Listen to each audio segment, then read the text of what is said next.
Hey, hi, hello, and good afternoon. My name is Amanda, and welcome to Harmony Portal Tarot Live.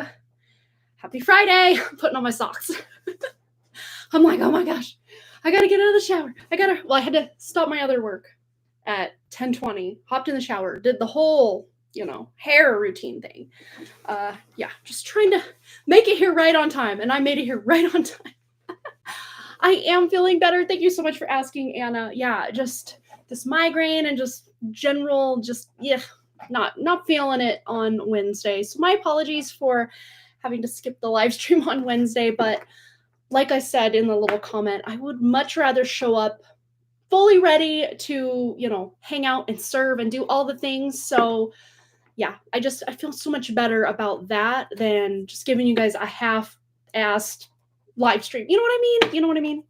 So yeah, let's put a little bit of color on my face. Didn't have time for all the Mako stuff, but whatever.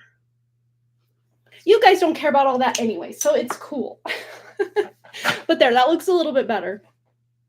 So yes, today, the time has come. It was supposed to be Wednesday, but as you know, things were working out in my favor for Wednesday to go live. So we're going to be pulling a new cosmic question today.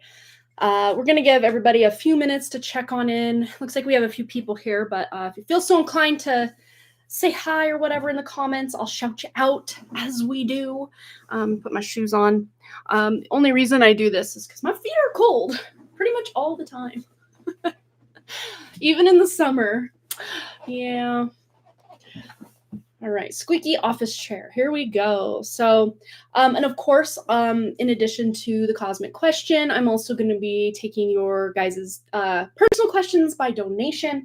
Let me just double check. I don't think that we had any coming in yet, at least not that I saw. Give her my email here. Okay, it looks like no, we do not have any donations yet, but we will hang on at least for the duration of checking on in and the cosmic question. And then if we don't have any donations after that, we'll just duck out and say happy weekend. Yeah, so how is everybody? I know Amber was kind of going through the ringer the past few days as well. Just a lot going on energetically speaking, and our bodies, as we slough off this density or, get hit with these higher cosmic light codes, things just, really get kicked up from, the dust or the silt and stuff that settles on the bottom just kind of gets brought up to the surface. The good news about a lot of that is we are ready to release a lot of this just past yuck and trauma, and it feels good. I was gonna say I don't really have much that I know for a fact to be able to talk on this topic, but about 4 months ago, the Way Forward podcast had an interview with a guy named Brother Truth. And this is something I heard about a long time ago, about basically being able to just opt out of all these crazy laws and taxes and just the way we're so suppressed by the systems at play. And he has a whole ass university about how to use common law and all sorts of things to get your rights back, to not have to pay taxes up the wazoo on everything, how to set up, or how to take the trust they set up in your name, capital letters, when you were born, and start grabbing that for many of you out there, millions and millions, some of you billions of dollars that they have accrued in your name by using your name. It is your money. And they didn't do it because of the money. We all know they've got more money than God at this point, but they did it for the control. And I mean, think of it this way. Which one of us here, raise your hand if this does not apply to you, because I'm sure it applies to almost all of us. How many people here have to either be married to someone to pay for all their bills, or pay all their bills and then have to go to work and put food on the table, and then, I had to take out debt to own this thing? Maybe you have a lot of debt. Maybe you don't have much debt. Most of us have some bit of debt out there. Raise your hand if that's not you. Raise your hand if you don't have to work. Raise your hand if you don't have to be worried about where, well, I can't get ill because then I can't go to work and then I can't pay the bills and I can't put food on the table and then we lose the roof over our head. Raise your hand if that doesn't apply to you. I don't think anyone here can raise their hand, because that's the system they set us up in. Because, fun fact, if you are someone who can just have this leisurely life where everything is, all those basic needs, think of yourself as an animal in nature. Yes, you may have to go wrestle down your dinner. Sure, I'll give you that. But as far as shelter, nature provides it. As far as, all of your other needs, nature provides. Even the food, nature provides. You don't see the cougars and the bobcats and the deer out here, going to work so that they can pay to take part in nature already providing for them. I mean, we can all agree that the way that these systems are set up are to enslave us, not to benefit us in any way. And, whoever these people are at the top, we don't even need to know their names. Most of us would never even know who they are or what they are. Let's just even put that out there. And we don't need to. All we need to know is that they have flipped the script on us and taken almost all, not all, but almost all of our rights and given us this weird illusion of freedom. Like, oh yeah, no, you can come and go. You can watch whatever movies you want, even though we program them all with subliminal messages. You can listen to whatever music you want, even though, again, most of them are programmed with subliminal messages for you to do what we want. You can work wherever you want, but any dollar you earn, you're going to be paying a significant amount of it to us.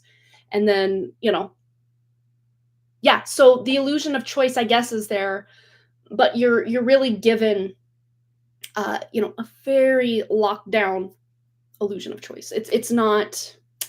It's not where you can just come and go and do what you want and be who you want and la-di-da. Because if that were the case, if nature provided and everybody was provided for and healthy and happy and eating good food and sharing good company, what would happen then? I mean, things going so well would probably get boring after a while, and we would start kind of questioning, like, what's this all about? Why are we here? And really tuning into our spirits, and they can't have that. They can't have that.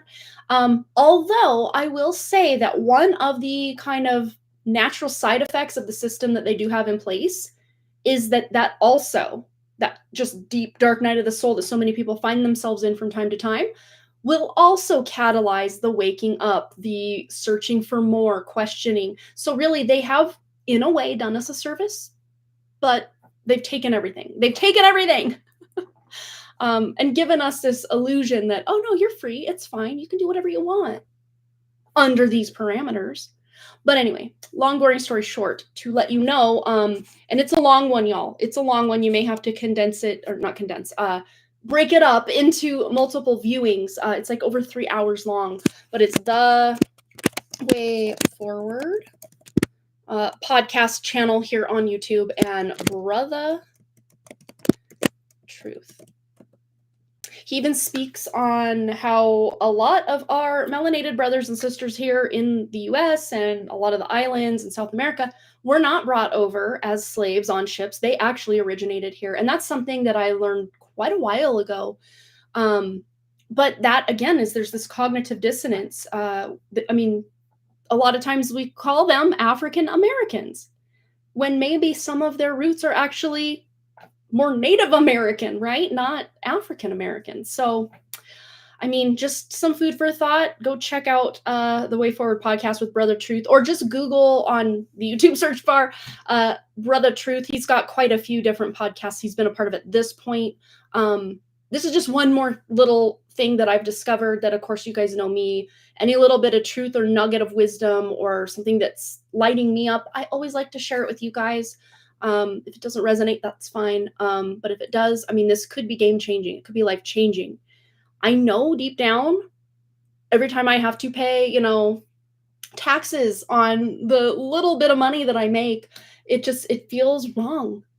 Not to say that I wouldn't want to pay money to have that money go help people, but the way the system is put in place and the way they waste our money, it just has always felt wrong to me. Or just the way that you have to have all these licenses and permits and on and on and on. And I get it. Rules are important to keep people safe, especially like, traffic rules. I get it. you can't just be blowing stop signs going 75 in a school zone. Like, I get it. And your average human that actually has a spirit doesn't want to do those bad things anyway. But, it's all about what are actual rules to keep everyone actually safe, and what are actually laws or rules put in place to keep people suppressed and hurt and, just not living in alignment with their spirit. Let's catch up on some comments. Hope everyone is doing well. Still reeling with the GI issues and headaches. Stepped out to get a pickup. Oh, man. I'll have guests coming home. Oh, my gosh, for the weekend, even though I told them I am not okay. Well, you know what, Amber? The best thing you can do for yourself is to not overextend yourself to those family members or guests, whoever they are. And instead, you lock yourself up in your room, and take care of yourself. I mean, I don't know. If someone told me, hey, yeah, I guess we're still on for plans, but I'm not feeling well, I would, what? Like, who still wants to show up and, like, intrude on that? Like, that's so rude. Oh my gosh. But that's where a lot of times just having these boundaries and saying, no, actually, I can't host you this weekend. I'm so sorry. I know it's so last minute, but it's an illness. I'm not feeling up to it. Maybe we can reschedule or, whatever. Oh man. Yeah, it's just, it's so hard. I keep people in my life to use, I keep telling people in my life to not use me and my unemployment situation to fuel their anger and hatred. It is all designed. We are constantly distracted on purpose. Absolutely. Yeah. I think so many of us have felt that just even from a very young age, watching our parents hustle or struggle. Me with a single mom with 3 kids, just working 3 jobs at any given time just to not have a roof over. You know what I mean? Like, just to pay the bills and be able to do it one more month. It's like, this is slavery. Like, it really is. If you boil it down to what this is, that's exactly what this is. Yeah, it's just crazy. Land grabbing and making boundaries has devoid people access to so much nature and resources. Absolutely. Yeah, there's just tangents for days we could go off on. There's a lady in Alaska that goes over how to get out of the system, i.e. taxes. No one can speak if it really works. I always wondered if it's a scam she's pulling. I don't think so. I've heard, so years ago, and I don't even know the details. This is just very brass tacks of what I garnered from the YouTube video I watched. And this was back in like 2012, 2011. Like, we're talking, Boston was a baby when I watched this. This guy had bought a house, and he, like, within not very long, just stopped making payments on it. And then, of course, they come foreclose on you eventually.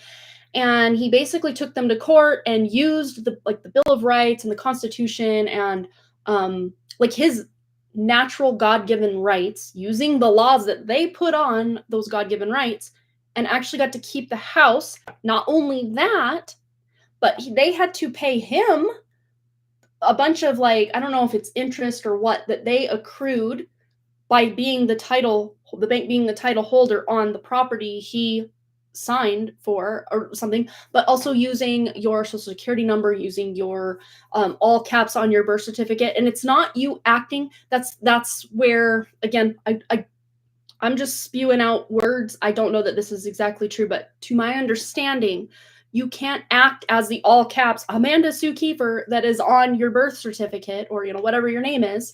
You have to act as the agent representing said capital all caps, because that all caps is basically, I think they call it like a straw man.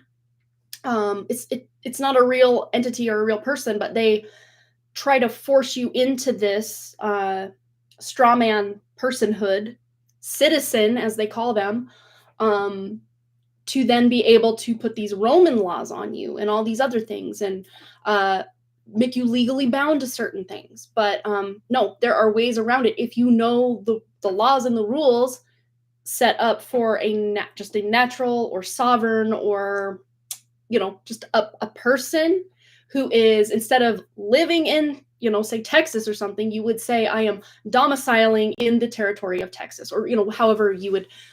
It's basically you having to go to law school and figuring this stuff out.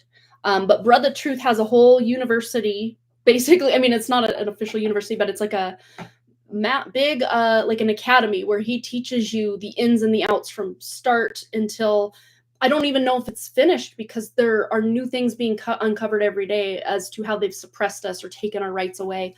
But I haven't looked into it yet myself or signed up or even taken any of the classes or anything. But I guess at the Way Forward podcast, he was talking that at least 27,000 people have gone through his learnings and teachings and gotten themselves freed up from the system.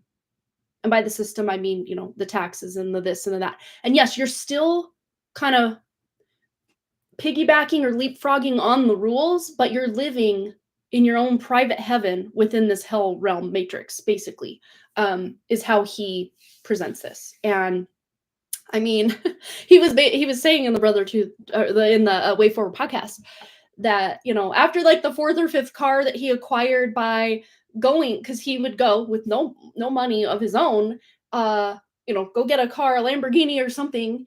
And then, the first few times he said he did it, he was terrified, like, what if I'm committing fraud or whatever? But knowing the legal way that they will take that car note and then they will, I don't know if this is, again, I know nothing about investing or stocks, so do not quote me on this, but like taking it to some sort of market and selling this to the highest bidder. But basically, when you take out a car loan, they make like 10 times the amount off of you, something with your name and your social security number and all these things. I don't know all the, just watch it. It'll shed light. I've been trying to like cram in as much information as I can, and sometimes I get mixed signals when I do that. So I need to I'm very new in this process, is what I'm saying. And normally I'll wait, a month or so before I then present things to you. But this was just too juicy to just hold back. Like presented. You guys go look at it and see if there's anything you can gain from it. And yeah, that's the whole thing is, I think they want us to think, oh, this is too good to be true, so that we may look into it for a little while and then, or, oh, this is too hard. Well, what's more hard than the way we're doing things? I can't think of much. I mean, maybe if we were having to work like 18 hours a day in a factory or something, that could really, turn the screws a little bit more. But just the way that so many people out there, especially in this economy, are struggle busing right now, financially, mentally, physically, emotionally, spiritually. So many people are not okay right now. Just because of the way this whole system is set up. And that's all by design. They want people to unearth themselves, or, however we want to say that, you know what I'm saying? Take themselves off the planet, so to speak, because it just cleans up some of the mess they seem to think is here. But that's, a lot of it is driving people to a breakdown, because this is insane. The way that it's been set up for us to live is insane. It's insanity. We're the only creatures on this planet doing anything remotely like this. And it's just off the rails. It's gone so far off the rails. And even people who've been in the system their whole lives, like us, most of us anyway, unless you were born off grid and have lived off grid for a significant amount of your life, then I guess, kudos to you. You're the lucky one. But most of us have been so programmed, brainwashed, indoctrinated, systemized into these systems. And even from the jump or the get-go, so many of us are like, this just feels wrong. Or there's been some resistance or friction. It just didn't flow easy because it's so against nature. It's so against what should be. And they know that. And so many of us know that. And even when we start to know that, then we're like, well, what else can I do? I just still got to pay my bills. I still got to pay my taxes. Still got to show up to work. And don't get me wrong, work is not the problem. Because even if everything was taken care of, we'd have a lot of time on our hands. And people that have a true spirit would want to be helping other people or serving a purpose of some sort. Whether they were paid for it or not, they wouldn't even need the pay. It would just be a natural byproduct of all your needs are met. Well, now what? I mean, just doing your own thing is going to get real boring real fast. So a lot of people will want to serve other people or help other people or build things, create things. I mean, so a natural result of everyone not being in fight or flight mode 24/7 for your whole life would be more empathy. And yeah, empathy is at a low for so many people, And for those of us who empathy is not at a low, we are run down, just rode hard and put away wet, as they say. Like, this is just too much. It just becomes too much. It's just crazy. Yeah, they are husband's uncle and auntie, and are 70 plus years. I have to cook for them and cannot even say I cannot do anything. Oh my gosh. At the same time, it's like, Amber, if you're gonna do that and maybe you collapse, like, are they gonna just be like, get up and finish cooking? I mean, maybe that's the way the culture is. I'm not sure, but at the same time, it's like, have some compassion, people. I'm asking the divine to change their plans, stop them from coming somehow. Sorry. No, you're not selfish at all. Like, you're crying for help to just have a moment to be a human being, not a human doing.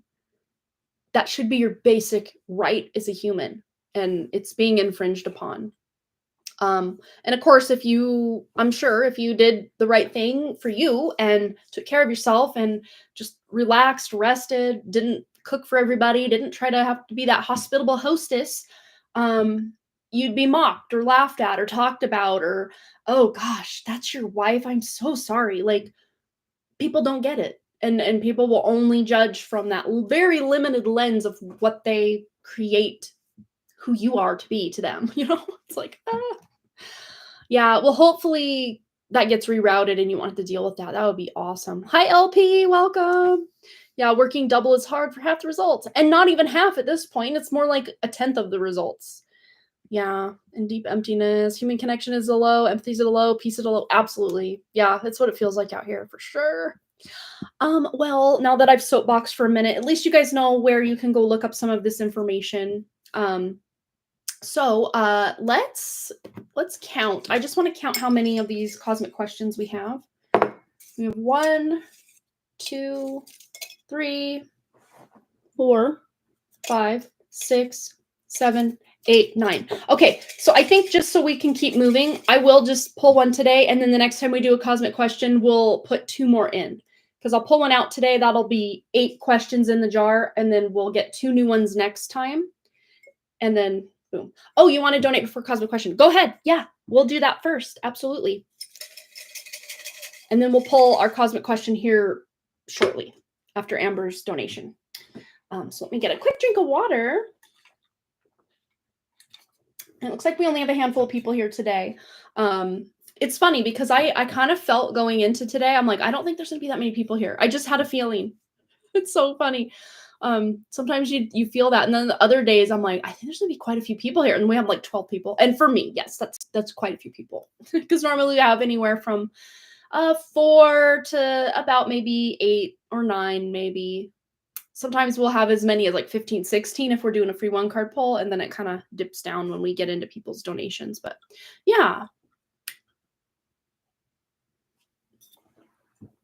I learned my lesson last time. I'm going to keep my coffee over here, not by my elbow, over here. Your husband would be the first one to bash you up. Oh no. And that just lets you know on a fundamental level, you can't ever feel safe with him, because if you did rest on your laurels or had a down day, which, what woman doesn't, what person doesn't, you could be mocked or, ridiculed or, that's just so hard. Yeah. My heart goes out to Amber. That's not an easy place to be. But yeah, let's, yeah, absolutely. Thank you, Anna, for being here today as well. Maybe while we're waiting, I am going to write down my minutes worked on my other job real quick while we're waiting for Amber's donation to come through. I don't remember what I had earlier. Nope, wrong tab. Let me go over here. Sorry, standby. Maybe go get yourself a drink or, I don't know, something fun, something exciting to fill the next couple minutes here, or seconds, not really minutes, but all right. I got 34 minutes and 15 seconds in 2 hours today, which won't. Good enough, but it could be better. Yes. Okay. So, you did donate. Okay. Maybe my email just is not refreshed itself. Okay. 1 card pull. You know me, it's number 1 card. Okay. Planning to get S for the false self and ego session. Will it change even a little bit of his self-image? Deviant sexual needs, and money as a view of his self-image. I'm looking for a miracle right now. It's getting tough. Okay. I'm already kind of getting a disappointed energy, and not because of what you wrote, but just as far as like tuning into what this outcome is. And it almost feels to me like, yeah, it might scratch the surface, but what I'm seeing in my mind's eye is this big, iceberg. And maybe like this much of it is above the surface, and then you got a whole lot going down below the surface. And I see like a little quarter, like someone scratching off a lottery ticket, like just scratching a little bit of the ice off the top. Like, yeah, you could pay for that and have it happen, have something be positive, yes, because you're moving in the right direction. But is it going to be enough to even have you see a difference? I'm getting kind of a no. But let's just see. Amber's looking for this miracle. Will this change even a little bit of his self-image? I mean, again, it's going to benefit a little, but not so much that you're going to see, because it's just going to be business as usual. But I would say any step in the right direction is still a step in the right direction. But as far as the monetary exchange and just how much you're dealing with, I don't see it even being beneficial, really, at this point. Yeah. Should I even get it done then? Let's just see if it's even worth your time and effort to get this done. No. Dude, I wish I could say, yes, do it. This is going to change everything. Like, I wish, but I do not feel it at all. And then this is like, there are no winners. Yeah, maybe it'll scrape just a tiny bit of ice off that iceberg off the top. And yeah, Raylene's doing the best she can, but he is so deeply entrenched in this. And especially if, you didn't say, hey, I'm signing you up for this. Are you down with that? And of course, I'm getting that he's already would be resistant to it. Even if he says yes or gives that permission, he would be really resistant to it, because in his mind, that's not his problem. That's your problem. That's this person's problem. That's like, he can't take any kind of formal responsibility over himself. Like, oh, I've got all of these deviant sexual needs, and, money is my view of my self-image. He blames it on everyone else. It could never be his fault. Again, not to say that if you maybe did, because this feels so much to me, like if you were to actually have a moment to chat with Raylene about this, she would most likely say that all of this that you're asking about here, again, yeah, the false self and ego session could, again, scratch a little bit at the surface there, but this feels very much tied to like a fracture, spirit level fracture, to where he is so disconnected from his spirit and he's so entrenched in this matrix programming that I just don't know. I just don't see that, because she would even come back and say, like, one session, yeah, it's not going to do anything. I mean, there's just like, look at all those different cords or wounds or fractures here that it's just, oh my gosh, he forced himself on you. See, that it's like he's so far over the edge. I just don't see him ever going back over the line unless there's like that full on like kicking out the parasite. Okay, Amber, I did get some good news here.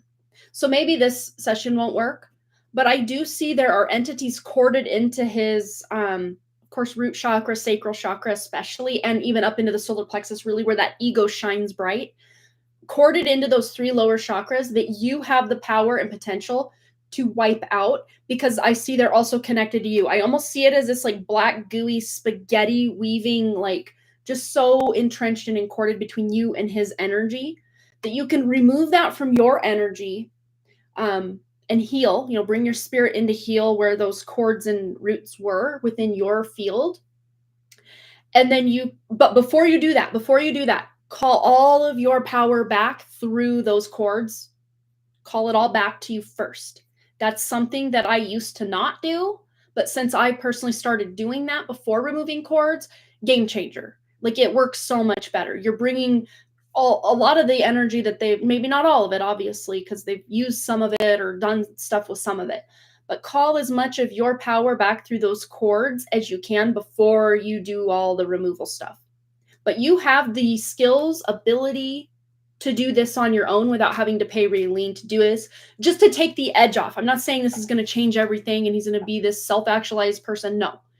But it'll definitely calm down him physically coming onto you and forcing himself like that. That's just not okay at all. But it's par for the course of this matrix. So, you know, that's what's expected in this place. But what I see with this is you being able, if you are able to clear some of these, I'm seeing them as like almost thick cables. Like we have this place where I'm from called the Swinging Bridge at Kootenai Falls, and they've got these really thick steel cables like this that anchor the swinging bridge that goes over the river and that anchors it into the ground. And I really do see thick cables that you have the power to unintertwine from your energy field from him. Yeah. Oh, Tanya's here, my cousin. Hi. Hello. The spirit fracture, yes. I do see that being able to, you're going to be able to, yes, absolutely. You working with her and spirit coming together for a common good, absolutely, that's going to help. But as far as your question here with this false self and ego, really, I don't even see. It's like a drop of water. You're a starving, or not starving. You're a thirsty person in the desert, and you have this big wooden bucket.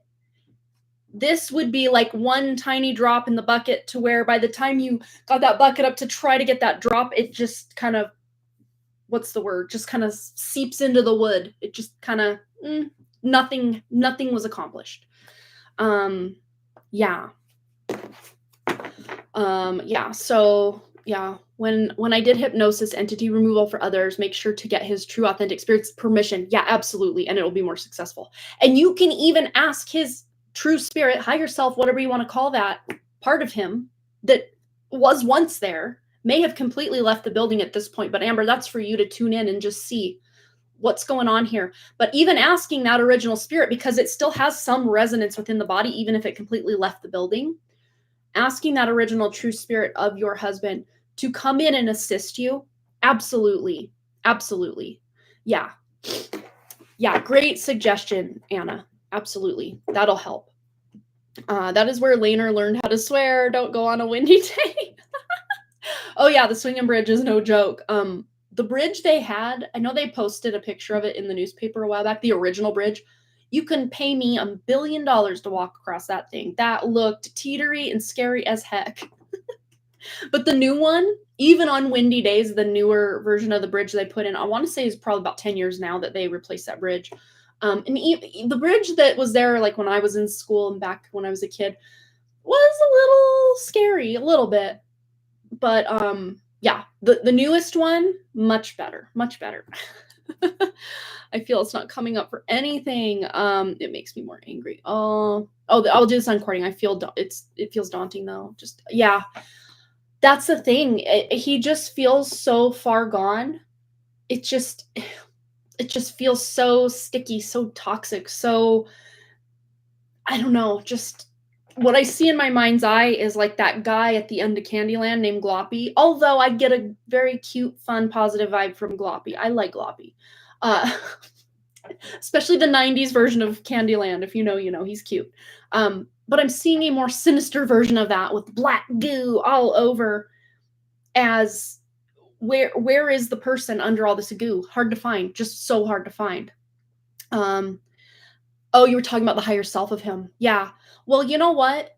Because you have, lived in the same house and been intimate with this person, you still have some resonance of your own spirit in his body. So you can, and Kashfi as well, part of her came from his body, from his vessel. So asking Kashfi's true spirit, your mom's true spirit, source themselves true spirit, source, to come in and help and assist and do the heavy lifting. Because that's the thing, is we think as humans we've got to go out here and do all this work, but really us initiating this work, us setting the intention that the work is being done behind the scenes, especially when we're just ragged and tired and just it's another day, another healing out here. It gets so difficult. But really, your human aspect, I'm seeing in this specific case for you, Amber, your human aspect can just initiate and institute what needs to be done here to help you and just allow spirit to take the reins on it. You know, putting it in this container of safety with your true spirit that no entities can come in and hijack. Not that they can do really much more damage than it's already done with what's going on in your husband's energy field. Like, my big question to you is like, are you okay? Because his energy is just feels darker and darker and darker. And yes, it may feel lightened as Raylene does these healings and stuff, but like she has talked about before about, you know, you got a spirit level fracture. It's like, you know, being in the middle of a hurricane with missing a wall of your house, like leaves and debris and animals. They're going to get in easily and effortlessly because there is a whole wall missing. So when you have that spirit level fracture like he seems to, it's like, yeah, keep healing and clearing, but it's just so much is accumulating because it's just an open door policy here for any astral entity to just come on, especially if he is engaging in a lot of porn, you know, deviant sexual needs and stuff. I don't know if I can say the word porn, you know, pornography. That's what a lot of people call it on TikTok. Not that I'm on TikTok, but I've heard things from people's TikTok and put them on reels and stuff. But especially if he's involved in that, a lot of demonic and even jinn energies will work through the pornography. It's, you know, you think, oh, it's just a simple little video that you're watching and, you know, things are happening during the video and then you're doing things to yourself during the video. But like, energetically, if you tune into that, it's just really, yeah, it's not good. It's not good. I'm not okay. I feel broken all over again.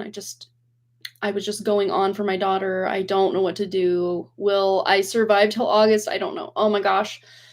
Amber, I just wish I could give you the biggest hug. I mean, your best path forward obviously would be to not even be in the same house or married to this guy, obviously. But that's so much easier said than done, especially with, you know, your circumstances of being in a foreign country and just all the, again, systems at play to keep everybody just, you know, funneled into their little sections of this and that. It's like, oh, it's so hard, Amber. And I do wish I had better news here, but you are more powerful than these forces. I will put that out there. Your true spirit, you even as this, because you are not your human aspect. It may feel very much like you. It is a part of your spirit at this point, but it is not who you actually are. So, what I see is your true spirit has got you. And if you knew just how okay you actually are in the more spiritual realms, you would just feel so much more supported and better. And for some reason, this is catching my eye. So let's pull you one of these. This is the Alchemy of Spirit. It's a pretty light-hearted deck. And I think maybe that's why we're drawn to it. It's so, you just very more rainbowy color, just more neutrally pastel, subdued, not all evil, like the energy that feels like is very much ingrained in your husband's body here. Ooh, we have the rainbow. Ooh, I said the word rainbow, very rainbowy.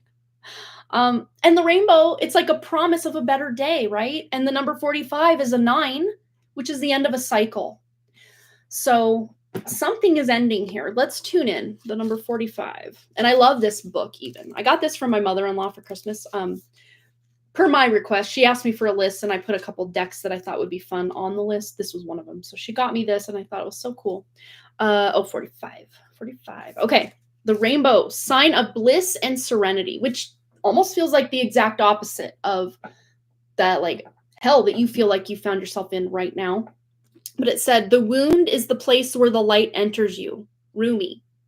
Because where the wounds are allowing for your husband all this darkness to enter, the wounds are allowing you actually to have a lot of light enter or a lot of spirit. And again, a lot of times we have to call, not so much on the entities to you just come on in and inhabit. Because a lot of times if you're watching that specific video or listening to that specific song, it just calls these entities in. It's basically acting as a, what's the word? Like uh, incantation to call these entities in. But you can set or create your own incantations to call spirit in, like light, spirit. But it says, rainbows are a message from the spirits presenting themselves to you tenderly. Pay attention to how you see this beautiful sign start appearing in your daily life. Slow down every time you see a rainbow and take a moment to contemplate it. See how the colors and vibrance of life are still around you. Even when times are hard, light is always trying to find the way through every crack. The storm in your heart is passing, and the blessings you've been called for are on their way. The time of confusion will pass and bright new skies will open in front of you, but be very patient with your spirit. Rising from the ashes is not an easy task. So again, you're kind of getting this phoenix rising from the ashes. But look, in this case, the ashes are like the pot of gold at the end of the rainbow. So this is leading to something really good eventually. You may not feel it right now, but eventually. So in balance, this card would be probably as the upright. I think I have them all upright, so I'll read both and you can just pick what you want from each. In balance, you're experiencing a moment of rebirth, clarity, feeling happy, experiencing joy, feeling positive, and hoping. I think that's where you're headed, where you're currently at, feeling negative, feeling hopeless, feeling unhappy. Absolutely. But this is shifting. This is changing for sure. Oh, Amber, I'm so sorry. Big hugs. I know there will be a switch, and I'm hopeful for that. I'm staying clear of him. I'm calling the spirit of all time and surrender myself. And that's the thing, Amber. I mean, especially if you are doing your due diligence to continuously be clearing your energy field, putting up your shields, protecting yourself in all the ways you know to do, I don't see it getting much worse than this. And the worst thing he can do, at the very worst, is kick you out. But he's not going to want to keep Kashvi there, so he'll kick her out too. And I see resources coming forward to help you if that ever happens. But that's, I'm saying, like, worst case scenario, rock bottom, nothing could get worse. He throws you out and your daughter out. But that says so much about him. It says so much about him if that's what he ever does. But I see a lot of resources coming forward to actually help you. And you would be in a much better place, even if you were considered for the time being homeless, than you are being in this home, which feels like a house of horrors or a torture chamber almost, physically, emotionally, mentally. Just, it feels like just such a hard place for you to be, and I'm so sorry. Yeah. I see that, I mean, that card coming out is a hope for a better day. So just keep holding to that things will get better. I know when you're in it, it feels like, that brighter day will never come or that rainbow will never come out, but it will. It will eventually. So I'm so sorry, Amber. Yeah, he cannot do that. He is dependent on me and my energy. I wish he does that. It would be so much better, right? Well, the other alternative would be that you leave. You yourself leave, and you can document the reasons why. And it could be difficult at first just to get established or know, especially with your, I don't know, the whole status of if you did have to get a divorce, of what that means for you as far as being in this country versus having to go to a different country, or like, I don't know what that looks like. But as far as your physical, emotional, mental, spiritual safety, it would be your best path to not even be associating with him. But yeah, I can see he needs you a hell of a lot more than you need him, energetically, physically, emotionally, mentally, spiritually. He absolutely needs you so much. I mean, if he, even from his ego point of view, knew how much you're doing for him behind the scenes, he would fall to his knees begging for your forgiveness of all he's put you through. But he just can't see it. He's way, way enmeshed in his own toxicity and just demonic overtaking that it feels like it's just above my pay grade to even know where to begin. But hopefully just clearing some of these cables and cords can at least get you through until Raylene can help you with that spirit fracture repair, or the calling in the other, whatever, I don't know, walk in, whatever we want to call that whole scenario. Because again, I don't know how to do all that myself. I'm sure I could figure it out if I really spent the time to do it, but I don't know. I think she's just more equipped because she's already doing these things, Yeah. It's not that easy. I will have to, yeah, absolutely. And I assumed it would be something like that, which is a whole other can of worms. So it's almost like whatever way you turn, it's just like, nah. There's my father who has never been there, and another egotistical brother, right? So it's just like bad masculine, bad masculine, bad masculine, daddy government, bad masculine. Like everywhere you go, it's like, oh, such a wound. I'm so sorry, Amber. Big hugs to you. Yeah, take your bath, do your surrender to the divine. And that's the thing, is we think we have to do so much, but we're human beings. Well, we're spirits having a human experience as a human being. But yet we're out here doing. Maybe you just surrender to your spirit, like I can't anymore. This is just too much. Something's got to give. Please, spirit, take the wheel. Handle this shit behind the scenes. I can't do it. And that's valid as well. You know, just because at some point you're gonna hit this wall where you're just like, I don't even know. And you just crumple down and surrender. And sometimes when that is the case, that's when the big breakthrough comes. Like you just never know. So yeah. If nothing else, I wouldn't even focus on him so much. I'd focus more on you and getting rid of the wounds within you that he has any right or business or chance to try to anchor into in you. Just do issue specific and explain, my husband physically came at me and demanded that I service him, and things are getting so bad. Just explain the situation, and that you just need to clear whatever's in your energy field attracting that to you. Because we can all agree, that have heard your story here and there before, that things can be okay. I mean, they've never been great as far as I know with you and him, but they've at least been okay or neutralized enough that you can feel like you can breathe in your own home. But really right now you're a hostage of your own home, and that's just so like the level of anxiety and stress that you're dealing with is just off the charts, and nobody deserves that. Nobody does. Nobody at all. Yeah, I did that last night. I said that. Yeah. Brianna, hello. Yeah, so that's the last donation I think that we have. Let me just double check. No, Tanya's donated, and then we're gonna get into the cosmic question, or if there are other donations that come in the meantime, we'll take care of those, and then we'll move into the cosmic question. So Tanya, post your question, Tanya. We're gonna get right into it for you. We went a little long on Amber's, but she needed a little bit of help, so yeah. Oh gosh, she was very scared looking at me reeling with health issues, that she was not getting any help from her. Oh my gosh, yeah. And she's just innocent in all of this, and just, oh, my heart goes out to both of you, because she doesn't deserve to have a dad that terrorizes the household the way he does.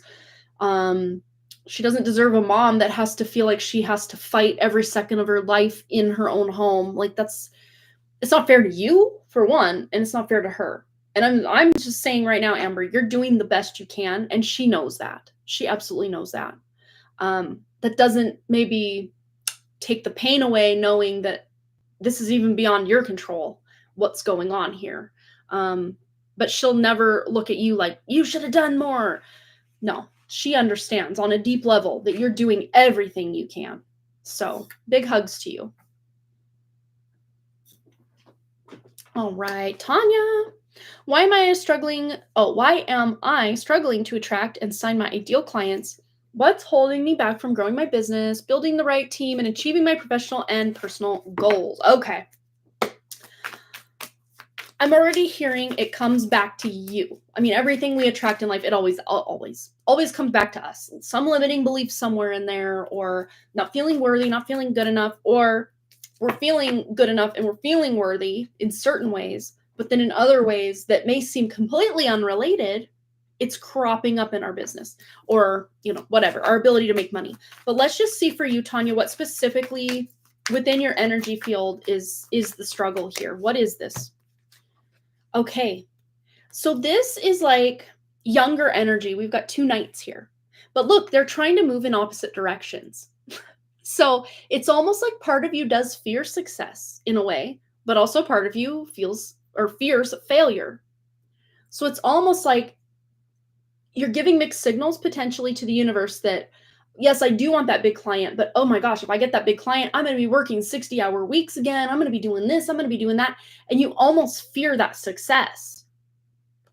So there's something about this duality between, or even just friction between, I'm fearing success, I'm fearing failure, is really what's coming up here. How can Tanya move through this? How can she actually clear this or alleviate this or make this work in her favor in some way? What does Tanya need to know about this? Okay, so this is a healing card. It's the internet card. It's the short trip travel card. And a lot of times when we travel physically with our body, physically somewhere, it doesn't have to be a really long distance, but think of the times you've taken a trip somewhere and then you come home. It almost acts as a reset to the energy. So there may be a significant shorter trip you're taking that's going to act as a reset to your energy. There may even be some sort of class or something online or healing modality you're learning to really center yourself. The law of assumption is coming up. Of course, I don't know that I've ever told you, Tanya, or if you've heard me talking about the Rosie life. She talks all about, and she's here on YouTube. She talks all about the law of assumption and all of that. Let me move all of my 4 different notebooks for different things. I'm like in learning mode over here, you guys.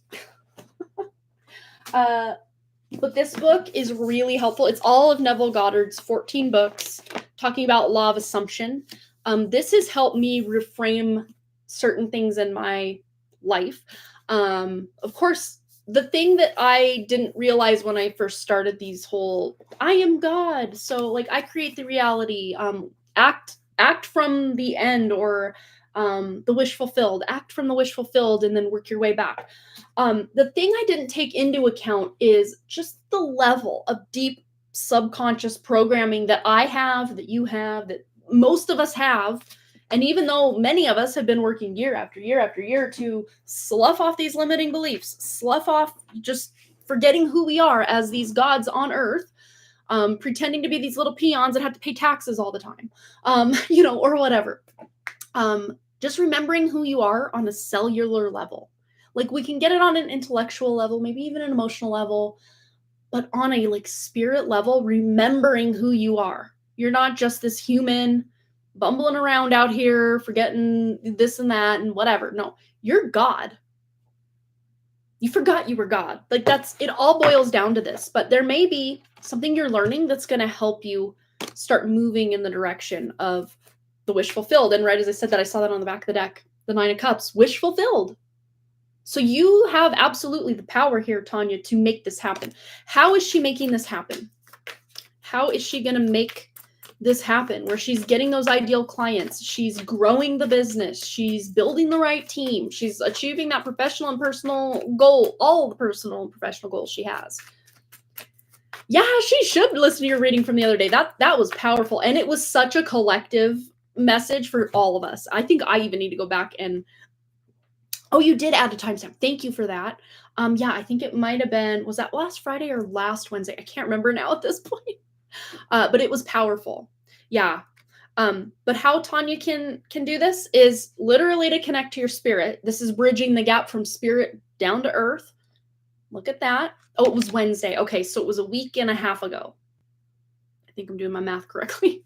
But I wasn't live this Wednesday, so it wouldn't be the most recent live stream, but the one before that. So when this one posts, it would be 3 live streams back, if I'm doing my proper math. Yeah. But yes, Tanya, how you can move through this and make this happen is literally just speak it into being, declare by doing maybe even some spiritual stuff, just remembering who you are. And there's really no fancy sauce or, words you have to say abracadabra and put your spin on it. Setting your intention that I am successful already. I mean, you're still here in this crazy hell realm. You're still here, alive and kicking and showing up, kicking butt and taking names. Still, you're still here. So that in and of itself is a miracle. If there was one, that's it right there. But what I see with this for you is just sitting, just with music, without music, with whatever, but in stillness and not having to make anything happen, but just maybe putting one or both hands on your heart and just feeling into your heart space, tuning into your spirit, and just allowing, and this may be something you're doing a few times a day, even if you're just setting aside a timer for a minute when you have a bit of downtime before or after lunch or something, or right before bed, right when you wake up, just setting a little timer. And the longer you can do this and the more often you can do this, the better, because you're just going to start to program yourself to remember who you are. It's as simple as you sitting here trying not to think, but if thoughts pop in, just remember you're the observer of the thoughts, not the thoughts themselves. And just put your hands on your heart, and just, even if you feel like it's difficult, just ask your spirit, help me remember who I am. Help me remember who I am. If it feels like, oh, I know I'm God, like if that just feels too out of pocket, like, oh, I can't make that leap yet, just continue to ask your spirit, help me remember who I am. Help me remember who I am. That's something I've been doing, and it's been helping. I mean, I'm not subconsciously unprogrammed. Absolutely not. I'm still working through it. But I think people will stumble upon something like the law of attraction, the law of assumption, just remembering that they are God, or knowing it on like a cognitive level. I'm God. Okay, I can make anything. If I'm God, I could literally do anything. Like nothing is beyond me. But then we don't really live from that knowing every moment of every day, or even half our moments of every day, or even a quarter of, I mean, the more you can start acting as if, and then start living as if, the better off you're going to be. So you could have asked any question today, Tanya, and this would be your answer. Remember who you are, and continue to remember, and continue to remember, and continue to remember, because the more you bring that on as your day-to-day, no, I remember I'm God, but not just saying it like this mantra that almost like loses its meaning over time and the words warp and you don't even know what you're saying anymore, but actually feeling it, embodying it, then everything will fall down. But this is a good tower card, because that's what this is what breaking out of the matrix looks like. Really, the real matrix here is our mind. The massive amounts of subconscious programming and mind control we're all under, that's the real matrix. They didn't even need to put any kind of physical frequency net around here, although they've done physical upgrades, or as I like to say, downgrades, to make this thing what it is. It all starts in the mind. It's more of a mental realm. It's then projected into what we consider more of a physical realm. So yeah, you're overcoming things. Let's just see if there's anything specific to Tanya's business or who Tanya is that can benefit her. Any advice or wisdom or guidance? Anything else for Tanya? Speak it into being yet again. Just keep showing up for yourself. Keep affirming these things to yourself. Keep remembering who you are. Keep showing up for those clients, and just picturing, this is one really powerful thing you can do, is not even landing the client, although that can be exciting, but take a day after you've landed a really big client. Just take a random Tuesday after you've already landed this client a year ago, and live in that moment of, okay, I'm pulling up their account. Okay, now I got to do a little work in this account, and just how you feel. It's probably not going to feel super exciting because you already landed this account. It's in the past. And now it just feels like, no, this is comfortable. This feels good. I know I'm making so much money every time I click into this account and start doing some work. Because a lot of times I would live in the moment that I've discovered, oh, I got the job, or I did this, or I accomplished that.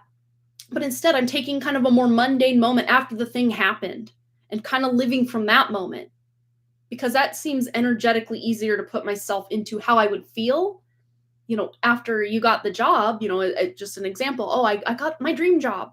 Well, how would that make you feel? Probably pretty darn good. But after a while, now you're working at the dream job and it doesn't feel as exciting. Maybe there are moments of excitement, but just put yourself in an average working day with one of these clients and see yourself just feeling really smooth. Like the money's flowing in. I feel really competent.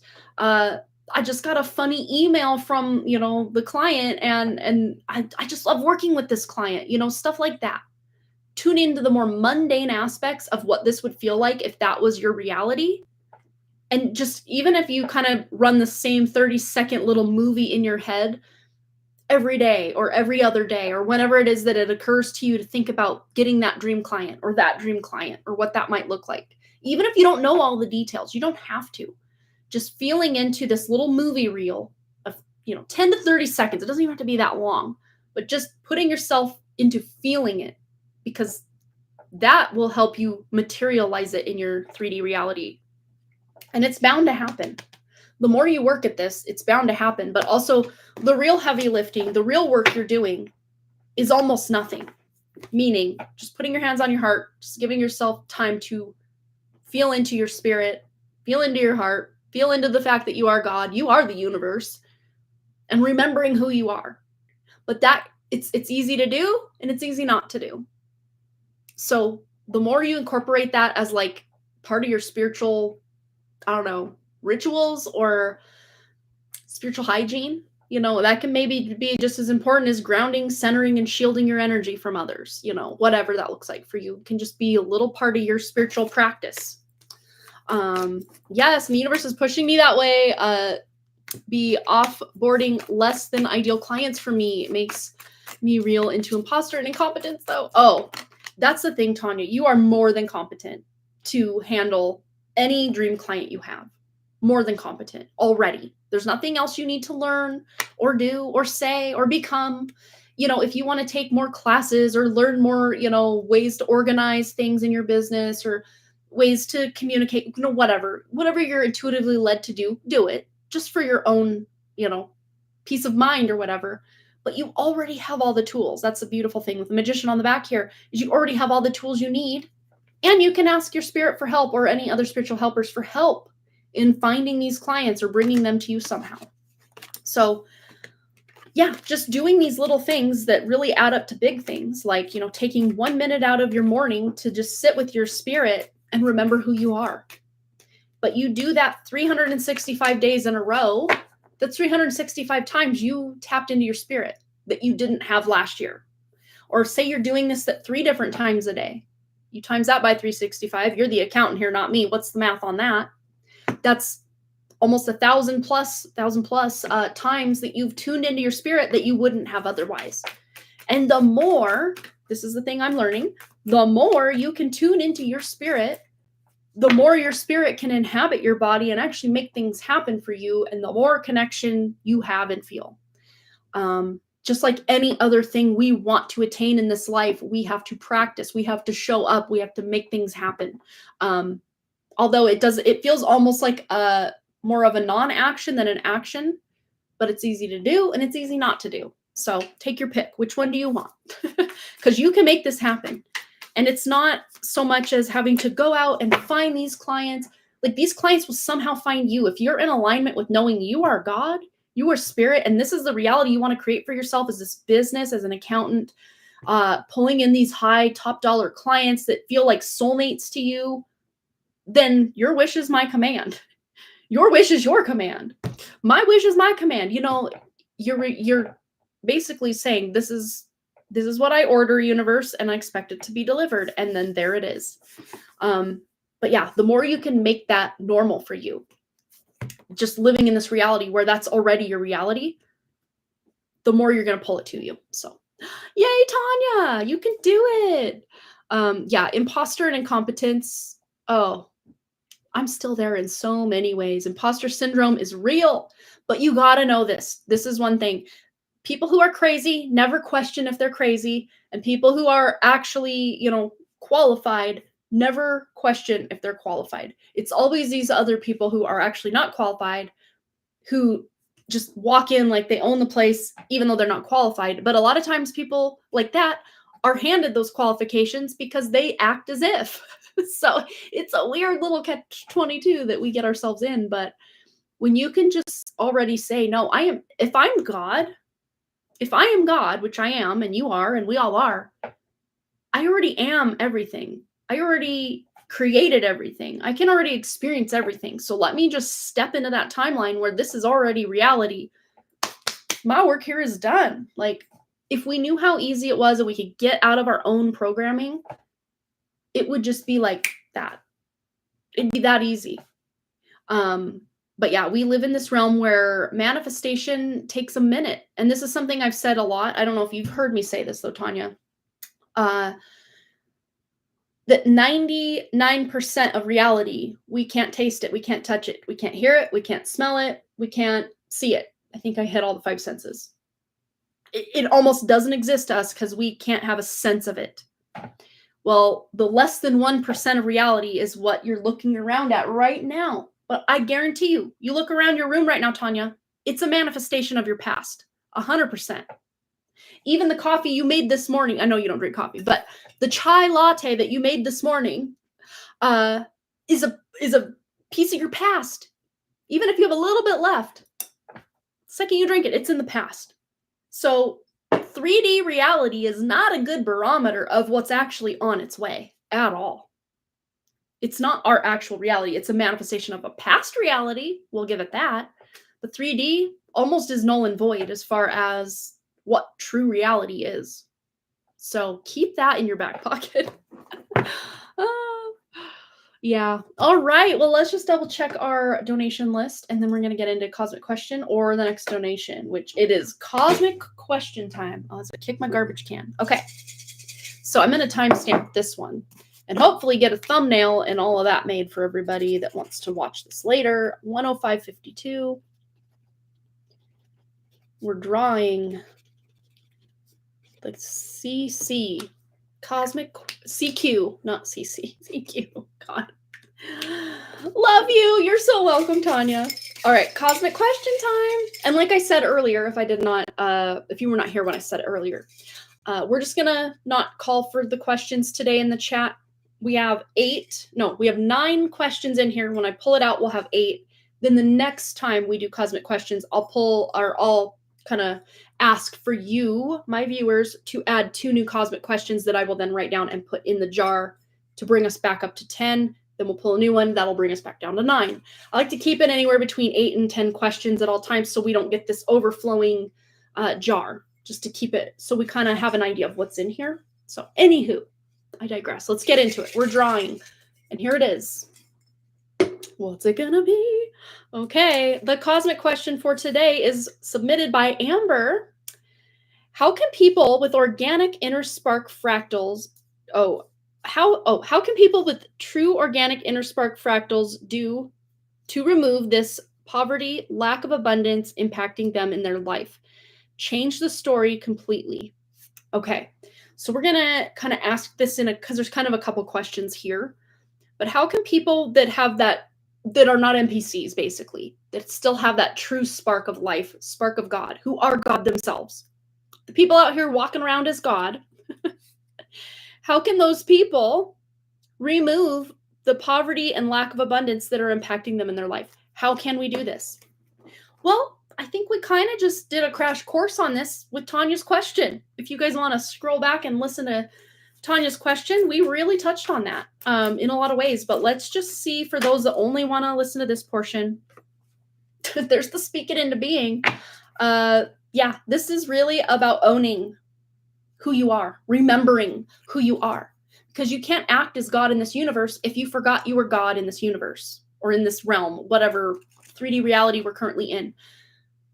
So that's how people with a true spirit can remove poverty and lack of abundance that is impacting their physical reality by remembering who they are and living from that place.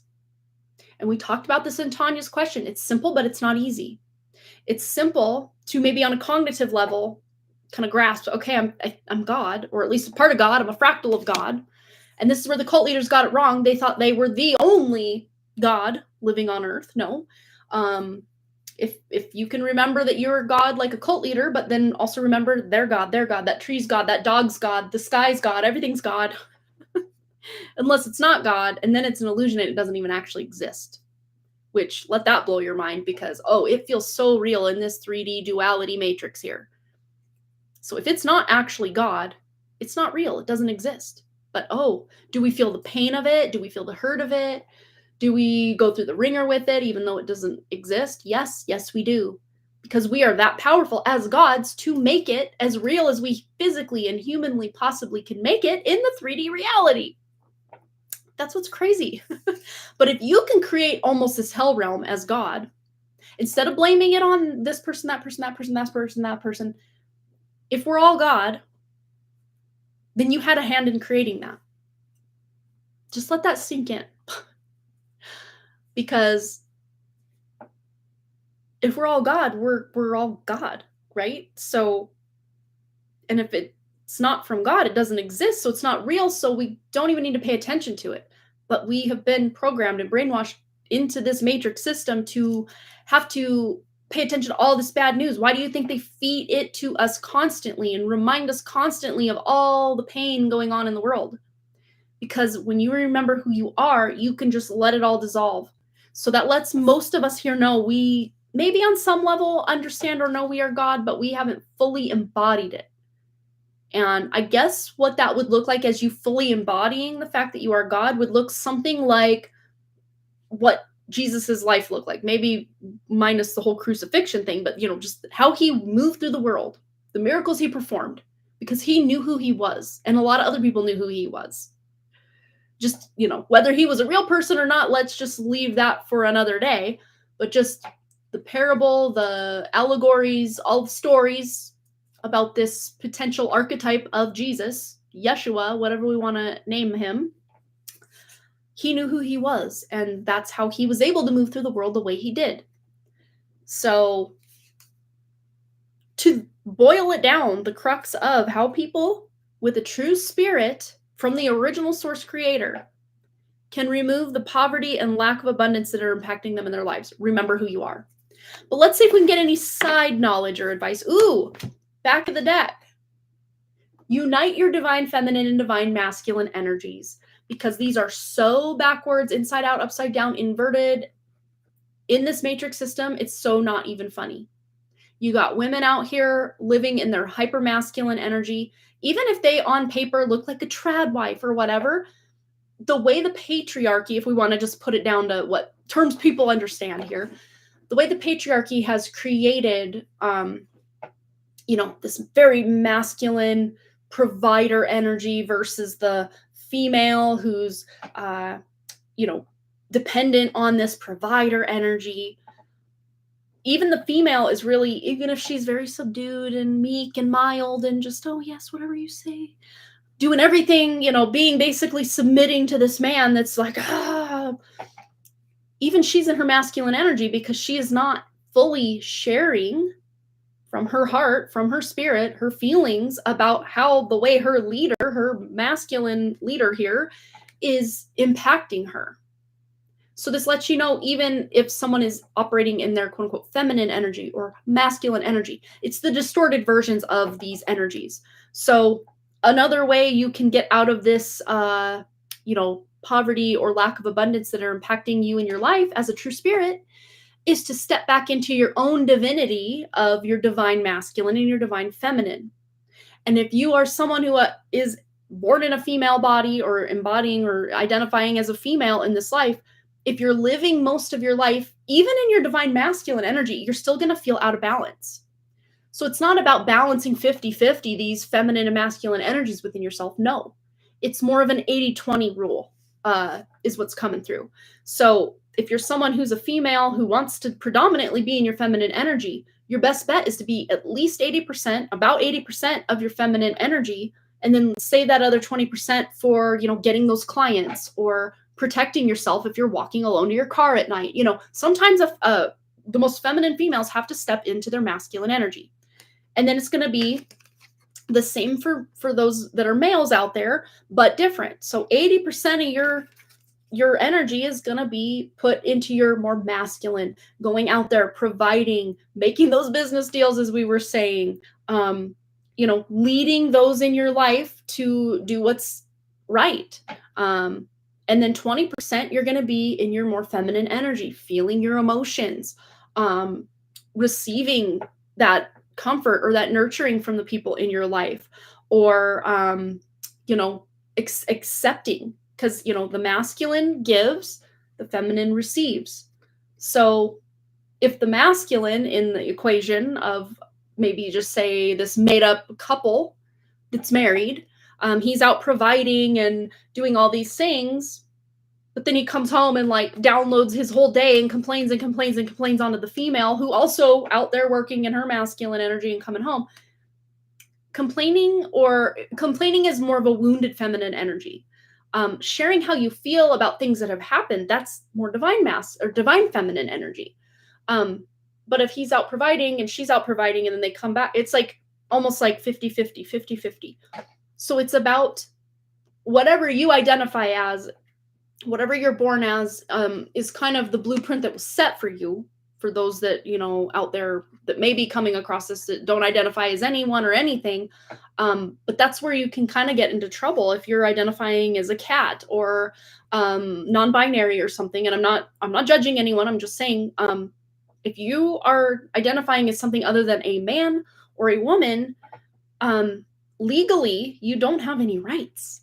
So, the way that the laws are written right now, unless they write specific laws for, and the laws, I don't know a lot of these laws out here, but a lot of the laws are kind of written to protect, people who identify as non-binary and what have you. But like a perfect example would be this video my husband sent. He's into like all these where cops will pull people over and then the people will express like, no, I am the proper way to get out of it, having to abide by the laws and pay tickets or whatever. He watches a lot of that. It's like something that I think it stems from his love from the show Cops as a kid.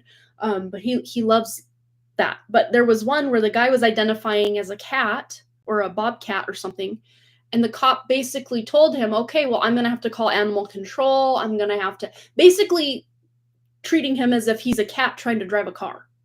And then the guy changed his tune pretty quick and pulled out his license and registration. So it's like, be careful what you identify as or don't identify as, because you may be talking yourself out of the little bit of rights that we do have as people here. Again, no judgment on my part. I'm just saying, know what's actually going on out there before you maybe strip yourself of all of your rights. Okay. So again, this is not a 50-50 split, 50-50 balance, so to speak, at least in the way that we operate in the world. Because a woman out here, just your average woman, may have a menstrual cycle, right? Well, she can't be operating as this masculine king all the time whose hormone cycles reset themselves every 24 hours. He's refreshed and ready to go the next 24 hours, unless he's ill or, there's a health issue or something. Take that, just a healthy man, his energy, his hormones, all of that resets every 24 hours, ready to go, ready to rock. Whereas here she is, she's got 4 different cycles within one cycle.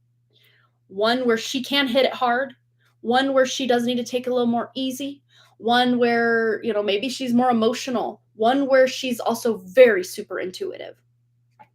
You got to take all of this into account. She could never be in the workforce equal to this because that would be impossible, or she would burn herself out. And again, I'm not saying women can't do what men can, not at all. Women can, but they're going to pay for it with their energy levels, feeling spiritually unaligned to the energy they signed up to be. Again, no judgment. This is just, I've noticed this myself, trying to just build a business and grind and hustle. You will burn out, you will get sick, you will hit a wall if you're trying to just go and go and go and go and go. So honoring what God gave you, you are God, obviously. So I don't think you made a mistake in becoming what you are in this life anyway. Honoring the biology of that to be able to show up as your best self in which energy feels better.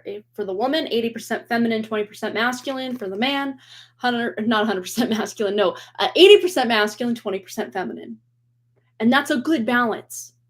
That's a good balance. If you want to balance your masculine and feminine energies, but if you're talking more of on a spiritual level, I mean, really, it all comes from one source. So really,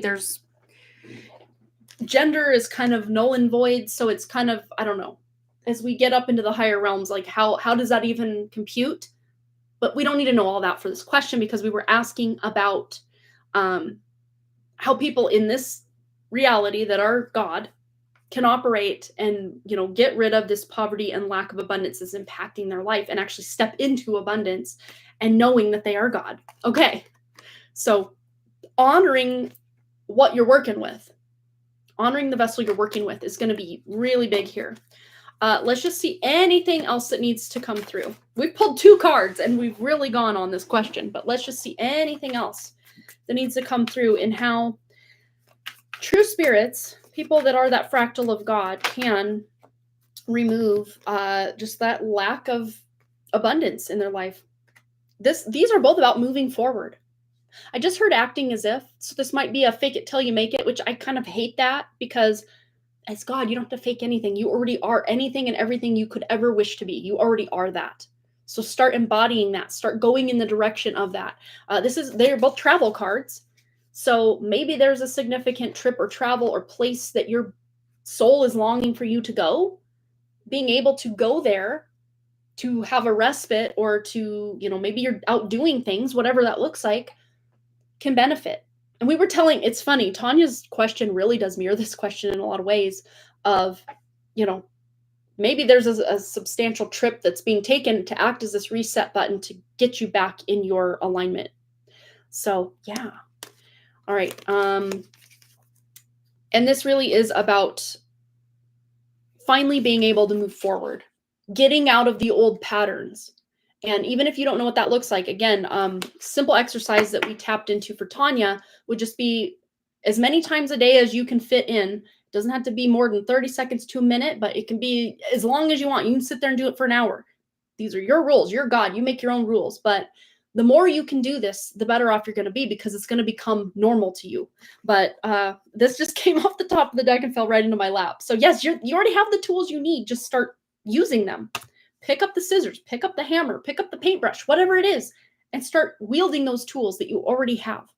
But simple practice. Just put one hand or both hands on your heart. Sometimes you got something in the way, like I do a little bit. Maybe you can't quite feel your heartbeat, but just get in there, feel it.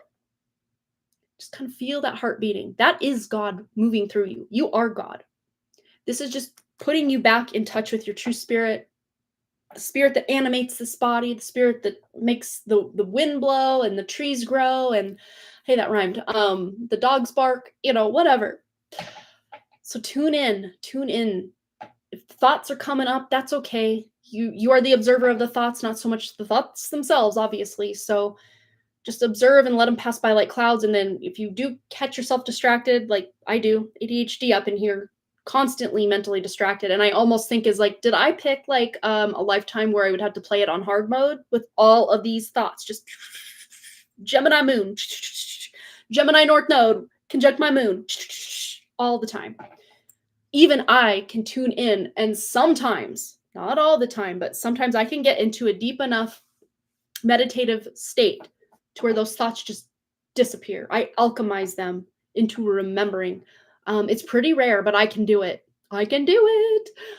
If I can do it, you can do it. Tanya, yes, where's the easy button? I know, right? Apparently mine broke off before I even got here. So probably floating out in the ocean somewhere. I don't know. I've been spending a lot of time supporting myself lately. I've been so attracted to pink. This is kind of more of a plum purpley, but I've been more attracted to more feminine colors, because I could just live in black hoodies, black sweatpants, black, knit cap, just black all the time. And that's not actually good when you're going out in public, because you just absorb everybody's energy. Even when you do shield up, it still somehow gets in. You want to kind of just repel that energy out. Wear white. I don't own a lot of white because I have black dogs, and then the black dog hair shows up all over the white clothes.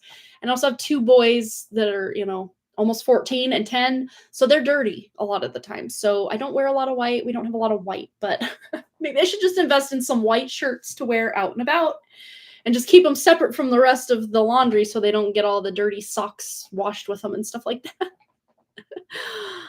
I just took a salt bath and started the cord removal. I also did the exercise of feeling that I am the source creator in this vessel. Also surrendered to that source creator inside me and outside. Oh, that's amazing. And that can be something you repeat, especially if you start to feel these, wounds creeping up again or things going on again. You can always repeat these things as often or unoften as necessary. All right, closing statements for our cosmic question. Fell right into my lap.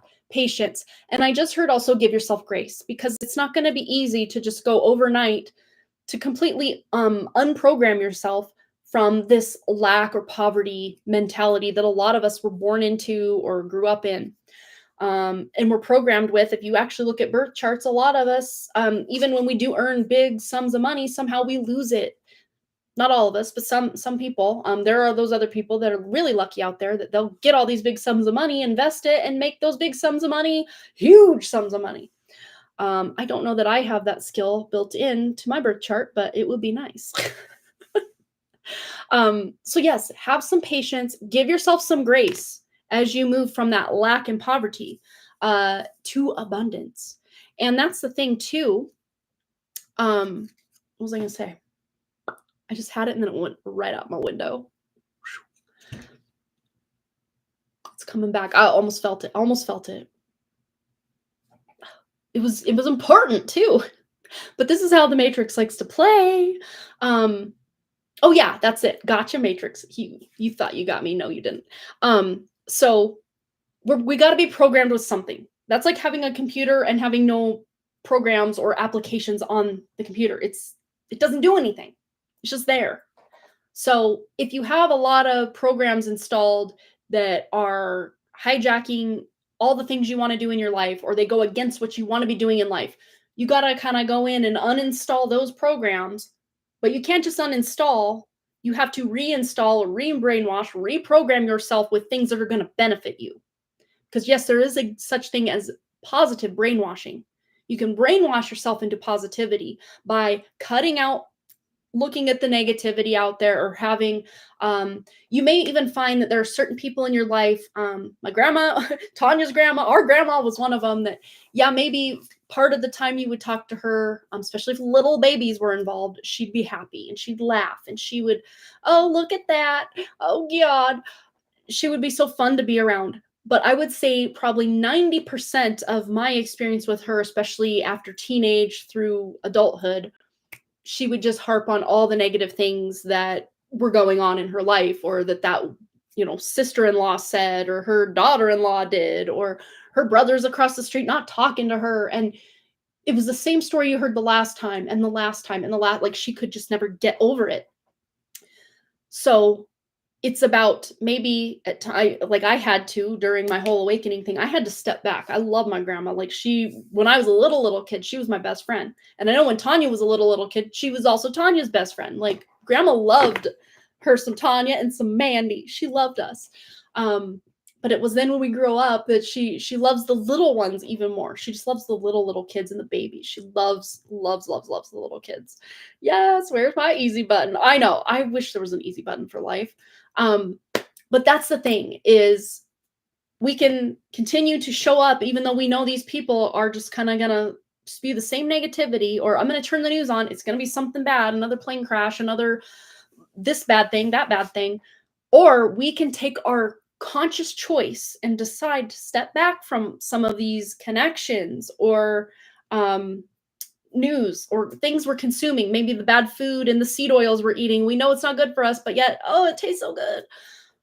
We've got to just kind of have an intervention with ourselves from one point to another. And we can't change our whole life overnight. That's another thing. I'm an all or nothing person. A lot of times when I try to change one thing in my life, I try to change 100 things in my life all at once. And it always blows up in my face and everything reverts back to its original. And then I'm like no better than when I started. So I've purposely started to try to integrate learning about one topic, maybe 3 topics at most. That was 4. 3 topics at most, rather than trying to learn all I can every minute of every day about these 10, excuse me, almost had to sneeze, 10 different topics. Because think of your energy as, think of your time as your money. So say you have 1 hour, that's 60 minutes. And you're trying to divide that 60 minutes across 6 different priorities. So you're giving each priority 10 minutes of that hour. Where instead, maybe you only had 2 priorities. That's a half hour per priority that you're spending. You're finally gaining some traction and ground and progress that you can actually see from day to day or week to week or month to month. Whereas if you're kind of just given a little bit to all these different priorities or people or whatever it is, you may see progress, but only after 5 months or a year. And I like to see results quick. Like that's what my whole thing is. That's why I want to just make things happen. But you can't completely tower moment your whole life and expect you to feel comfortable in that. Like that's difficult. Sometimes life happens to you in that way that things just happen, for sure. That can happen. But the advice here is to take it slow, or just take it 1 to 2 things, maybe 3 things most at a time, and just invest that time wisely, because you are paying attention, you're spending your time. These are forms of currency. Oh my God, are we related? Yes, we so are. We're the same person, I think, in a lot of ways. But hey, if we don't have self-love for ourselves, we can at least love each other, because we are very alike in a lot of ways. So yes, self-love. Also, that's another thing. Self-love is really key here in having abundance, because one of the biggest forms of abundance we can tap into anytime is our own self-love, or love from the universe, love from God, love from a pet, love from Mother Nature, when the wind just brings that beautiful breeze of the ponderosa pines into your nostrils and it just smells so good, and it just feels like, wow, this moment was crafted especially for me. It just feels so magical. So another thing you can do, romanticize your life. That was just a version that I just said there, is romanticizing your life. Instead of just rushing in the morning to get to work and, grabbing your cup of coffee and just rushing out the door or up to your office or whatever that looks like for you. Instead, maybe get up a little earlier. I know that's a sacrifice for some of us. Get up a little bit earlier so you can take your time to kind of move into your day rather than feel like you're thrown into it. And maybe you're, adding a little sprinkle of cinnamon to your coffee, or just something a little zhuzh it up that just feels a little extra. Not that you have to spend extra, but just make it extra in some way for you. Maybe you're eating on the pretty plates instead of just the plain plates. I don't know. Just find ways that you're just making life a little bit special each day for yourself. And that in and of itself is a form of abundance. It's just finding a way to enjoy and have that gratitude. There's another easy thing to do is, and not just, oh, I'm grateful for my dogs, I'm grateful for my kids, I'm grateful for my husband. Not in that order, though, by the way. Who knows? Maybe not specifically in that order, but, why were the dogs first? I don't know. They always are. No, just kidding. But, just having gratitude, even for the more mundane things. I'm so glad I still have my high school tape or CD collection. I'm grateful that I have access to go walk along the river. And I'm grateful that I have a library card, so I don't have to pay thousands of dollars a year to read books. I mean, pick your poison. What do you want to be grateful for? Something. There's something each of us can be grateful for. And not just thinking, oh, I'm grateful for this thing, but actually feeling that gratitude. Like when you pick up that library, this is not a library book, by the way. This is just one of the free little library books that I actually found, I'll say last summer. And I'm just on like a fiction reading binge. Finally, I've been such a reading slump that since about November that I'm like, yes, let's read all the physical books. No more audiobooks for me for a while, because I almost felt like that was cheating. There's just something about holding a physical book. And I do this. Yes, I'm that guy. Sue me. Please don't. Just feel like, get your hands on it and read it with your eyes. Envision it with your mind, Pretty good book, by the way, so far. Yeah, I don't know. Just the cover was very single white female from the 90s. Anyone remember that movie? And I'm like, ooh, The Wife Between Us. Is this like a affair? What is this? It's really cool so far. I'm only, I don't know. Oh, I'm on page 111. Look at that. I didn't even realize that. Yeah, pretty good book so far. A little slow getting into it, but I sometimes like all the scene setting and the details. It just makes me feel like I'm kind of peeking into someone's peephole in their door and just watching them live. Not in a creepy way, guys. I would never do that in real life, but in a book, you can totally do that, and it feels fun. Anywho, yes, gratitude. I'm grateful to hold this book that's a free little library book. So I'm going to return it to that same one probably, or maybe another one. I just kind of rotate them around sometimes when I'm done reading it. But just feel it in your hand like, wow, I'm grateful I get a peek into the lives of these fictional characters and like watch this scandal unfold, whatever that may be, or, get excitement as these people are riding on the dragons, or whatever book you're reading. Just having that gratitude that also, if this were, say, a actual library book, that, okay, I'm going to go return this book when I'm done reading it, and then the world is my oyster in that library. I can pick any other book, or maybe, hey, if you're anything like me, usually have like 5 to 6 to 20 holds at a time that you can just go right over to the holds shelf, pick up your stack of holds, and scan them and check them out.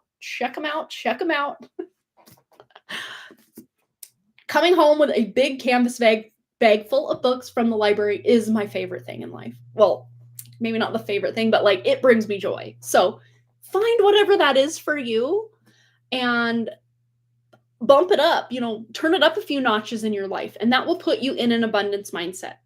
Sometimes less is more, though. So I would say, especially with the whole library thing, I'm bringing 2 big totes of canvas tote bags full of books into my house, and they're, I've got like a 28-day checkout, 1 month checkout on each book, and I can't physically read 12 books or 25 books or however many I checked out that time. Let's just say, for sake of argument, I checked out 25 books that time.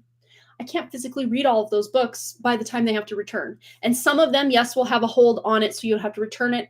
Others, if they don't have a hold on it, you can, recheck it out up to 3 different times. So some of the books that I've checked out, I've had for up to 3 months on my shelf, and I still didn't get to them.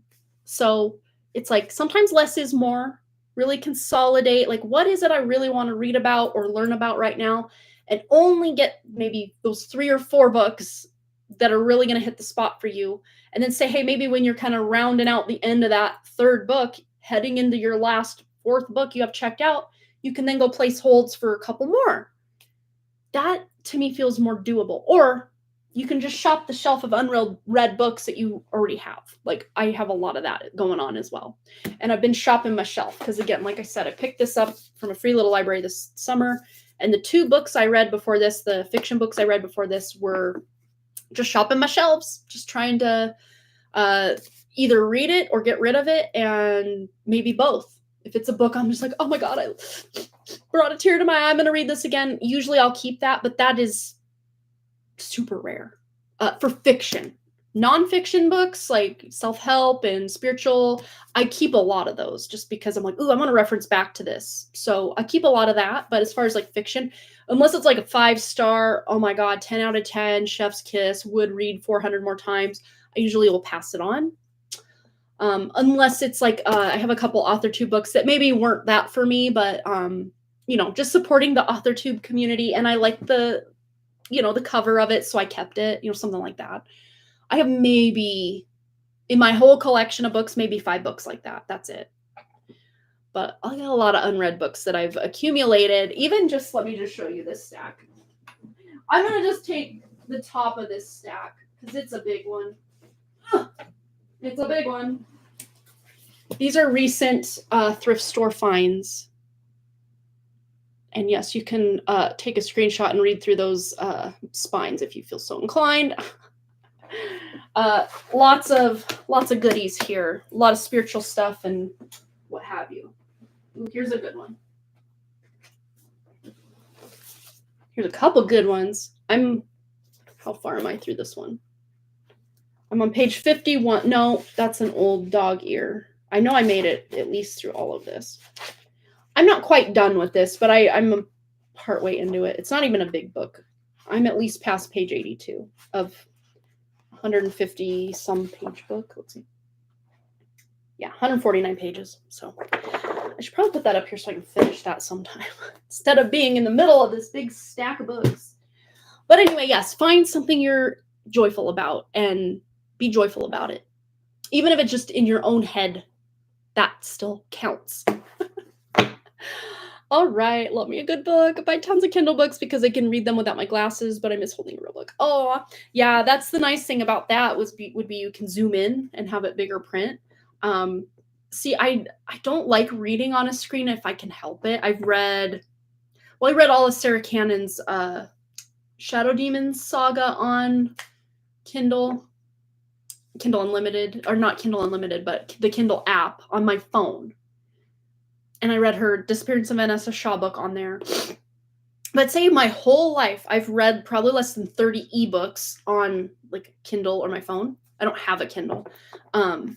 because I just love the feel of a book, unless that book is really super cheap or free or can only get it on Kindle Unlimited or, whatever the reason may be. I might go that route, but usually I'll go through the Libby app, which is linked up to my library card, to do a lot of audiobooks. That's where I really shine. And I was reading the Outlander series, which, as you guys, if you know, those books are like laying down this way. These books are this thick, 800 to 1,000 pages, at least the first 5 that I've read. Pretty hefty books. I did check out the, I think there were 50 different discs, CDs, to do the audiobook from back in the day with that.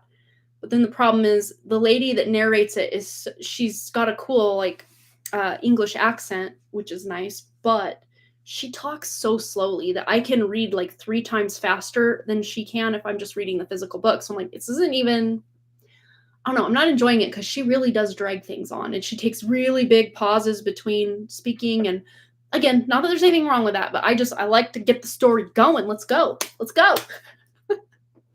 But the nice thing about the Libby app is you can put it on up to 3 times speed, which no, I can't do that.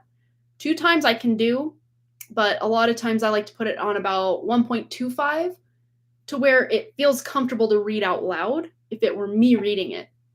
So I'm still reading it in where it's not dragging, because I try to listen to an audiobook just 100% normal speed, and it just seems too slow. I think it's because I talk fast myself and I think fast. So yeah, I've been trying to slow it down though. Especially when I watch YouTube.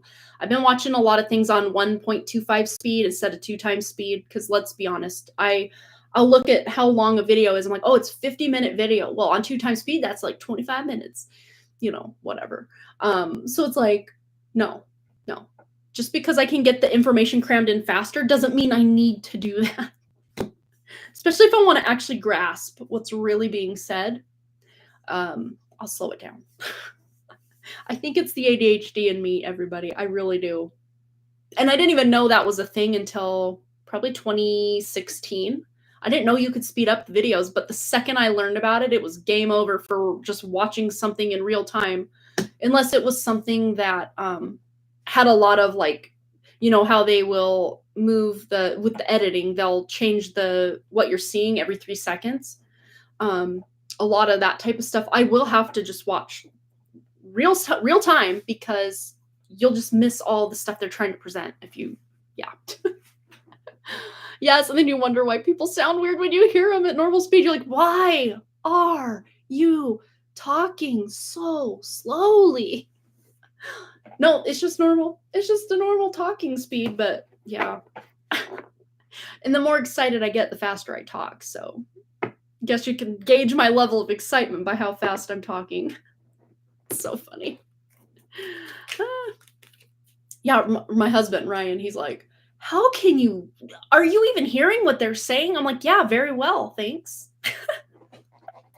He's like, how do you even understand? Because I've listened to a lot of Vedic astrology stuff, NP Nipun Jyoti, I think is his second name. I listen to him. I listen to KRS. I listen to cooking astrology. They all have, not so much KRS. He doesn't have a thicker Indian accent, but a lot of them have accents that aren't the easiest to understand just when you're listening. But I don't care. I'll listen to it on 2 times speed. I get everything. I get it all. I love it. Doesn't slow me down. Yeah.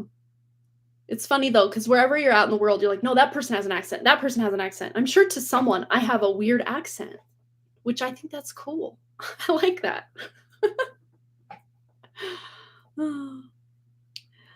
Yeah, so fun. Yeah, they do sound weird when you just hear them at normal speed. It's funny. All right, you guys. Well, I think we are up to date. Let me just refresh just to make sure we're all on the same page here. But I just realized I'm really hungry all of a sudden. So I'm going to go make some lunch. Maybe put some actual makeup on and scrunch out the crunch once this is all the way dry. We have 2 basketball games and a sock hop to go to tonight. So we are booked out tonight. Wrigley's going to go to the first full basketball game. We're going to rush. And this year, the sock hop, every year since 2016, when Boston was in kindergarten at this school, except the COVID year, they didn't have the sock hop that year. It's been the 50s sock hop. Well, this year they're switching it up. They're calling the sock hop the 80s bash. So it's 80s. And I'll just show you Wrigley's little attire here. I just laugh so hard. I ordered all of this crap that he'll probably never wear again, but it's so funny. The pants, the shirt, the glasses, they even like flash and stuff, but they light up. And then the fanny pack is matching the hat. If you can barely see the fanny pack there, but he's living for this outfit. It's fun. I'm just going to wear my hair as is because this was big in the 80s. And maybe I'll have to do something, I don't know, different. Make the more cascadey like bangs that they had back in the day. Tanya had an amazing like bangs and perm situation back in the day.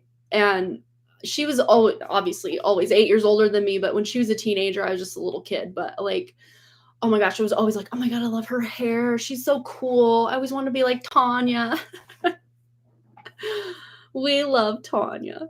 But yeah, we're doing that. And then he's gonna, to give him enough time, because this is a 3-hour affair, this 80s bash, but he's only gonna make it to about 45 minutes to an hour of it, because then he's gonna miss, I think, the first quarter of the second basketball game at a different location. So we're gonna be Russian. Not the ethnicity of Russian, but like rushing here, rushing there, rushing everywhere. But I love the sock hop. It's so fun because you get to eat nachos and they have snow cones and popcorn and cotton candy, all the garbage you shouldn't be eating, but, once in a great while you'll do it. But, yeah. And then they have the music. Well, this year it'll be 80s music. Hello, sign me up. That's so fun. I love 80s music of all kinds. Yeah, I'm just sad we only get to go to about a third of the sock hop this year, but it's better than missing it completely. So I guess that's fine. That's fine. It's fun. These will be, well, if they lose the last basketball game, they're out of the tournament because we're in tournament tonight. I think they're the third seed of a 4-team tournament. So, if they lose tonight, or no, they're the second seed of a 4-team tournament.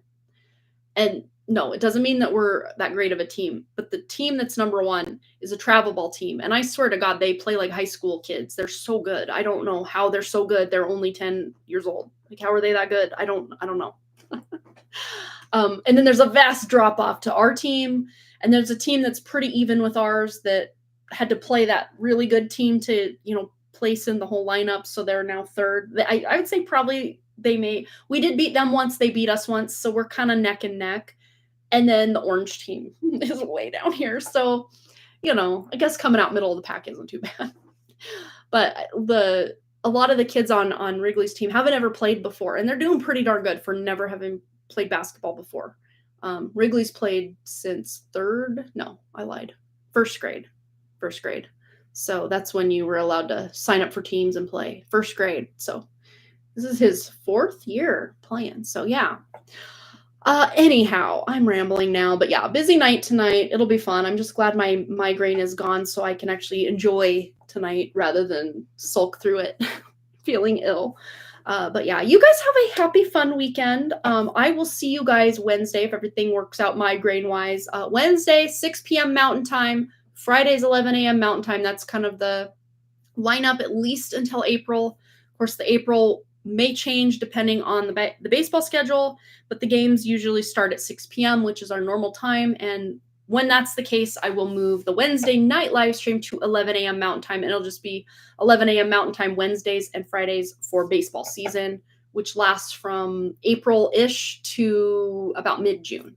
So, but that's still about a month away. So we're still on for our regularly scheduled stuff, at least for the next month or so, but we're kind of creeping up into sports ball season, as they say. I mean, we're already in it, but where it interferes with Wednesday night woo-woo Wednesday live stream. But yeah.